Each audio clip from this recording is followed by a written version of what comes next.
Mogan Carla Mornings backstage. Welcome, Bo Staloch. Thank you so much. It's awesome to be here. Man, welcome to Lollapalooza. How exciting, right? It's insane. It's a dream. So you got to perform yesterday and kind of kick off Lollapalooza. Yes. Is it better to start the event and then you just get that out of the way and then you just get to hang the rest of the weekend? Yeah, I mean, I haven't really done anything else other than that, but I think starting it was, we feel very lucky that we get like the rest of the weekend to just hang out and enjoy the sets and just enjoy Chicago. It's a wonderful city. Yeah, we're glad that you're gonna have time to like really get out there, especially with the festival, but I want to talk a little bit about your performance because I feel like that's so exciting. It's your first Lolla.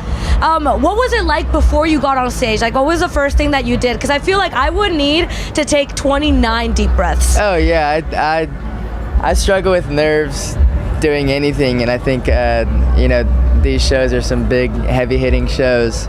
So I was definitely very nervous. So the type of venues you performed in before, I imagine in most cases are a bit more intimate. And here you're performing. There's other stages you might hear. There's helicopters going by. Like I feel like with the music that you are making, there's a bit of an intimacy with that music. For sure. Can you still channel that in this like kind of wild environment? I think so. I think what I believe is like the most special part of my music is just like it's relatable and it's natural and it's human, and I think anyone can find whatever they're looking for in my music, and I think I felt that was conveyed even outside with helicopters and ambulances and everything. It was. Do you ever get distracted, like when you're seeing people out in the crowd? Like I think if I were singing and I noticed like a crowd and like a couple arguing, I'd be like, oh, what's going on there? They need this song. They need this love song. Yeah. No, I mean, I think I'm like so locked in my world. Like I can't think of anything else. So I don't really get distracted, but. That's good. Sometimes, that is good. Sometimes I will see something and then I like forget a lyric and I like, oh shoot, like I gotta get back in. I genuinely feel like crowds low-key love that because they're like, oh my god, he's just like me. Like he forgets too. Right. 100%. Yeah, but good that you can kind of lock in, because I feel like if you were like if you're like those people are talking, and I feel like that's kind of rude. Like you can very easily ruminate on that. For sure. Yeah. 100%. 100%. I love that. Yeah. You also performed an after show, right? Yes, I You were did. with Alex Warren. Exactly. Oh, he's awesome. Yeah. How was that? Oh, he was so kind to us, and the whole crew was so nice. And that show was so fun. It was obviously an undersell for him, and to watch him in such an intimate room was really cool. It was really special. You talk a lot about your music being intimate. You're 19 years old, right? I'm 20. You're 20 years old Freshly now. 20, Okay. yeah. Ooh, okay. Happy late birthday. What are you? When's your birthday? March 14th. Are you an Aries? So Pisces. Pisces. Yeah, Okay. yeah. Cool. Yeah. So you turned 20 this year, and you talk a lot about like love and safe spaces. Yeah. How has your life evolved up until now? Because you're still fairly young. Yeah. Where do you get your inspiration from for that? And I don't necessarily mean girls, but like family. Yeah. Lots of family stuff. I think whether that's like stories I'm being told or friends telling me like what's on their mind, or past relationships, or it's all just, I write very subconsciously. Like I don't really think about what I'm writing, and then after I write the song, it's like, oh, that was what I was feeling. It's like free therapy. Like I get to have it all on paper and like look back on it and be like, okay, these were my emotions.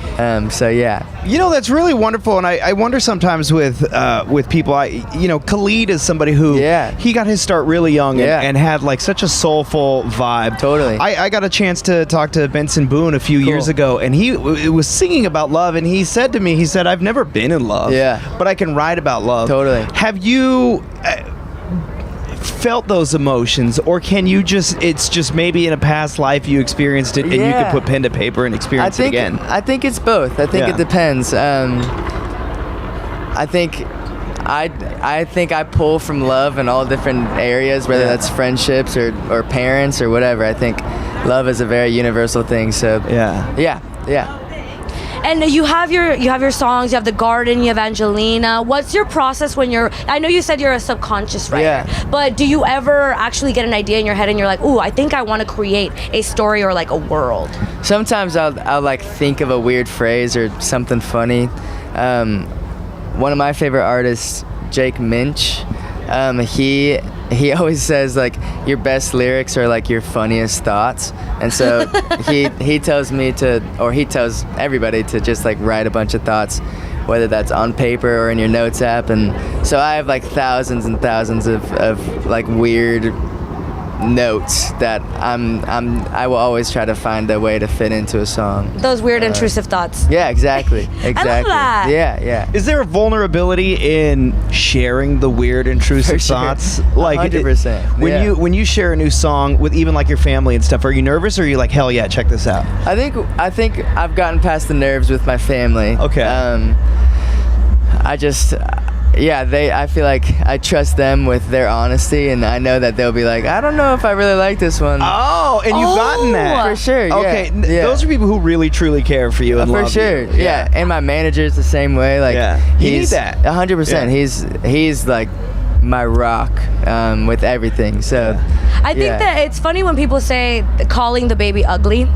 Because I feel, especially when you're talking about being vulnerable with your thoughts, and somebody's like, you know what, I don't know if I love that. Yeah. How do you go about that? Do you actually process it, or is there any song that you've been like, no, I'm gonna stand 10 toes down behind this one? I'm pretty stubborn. Especially when it comes to my music.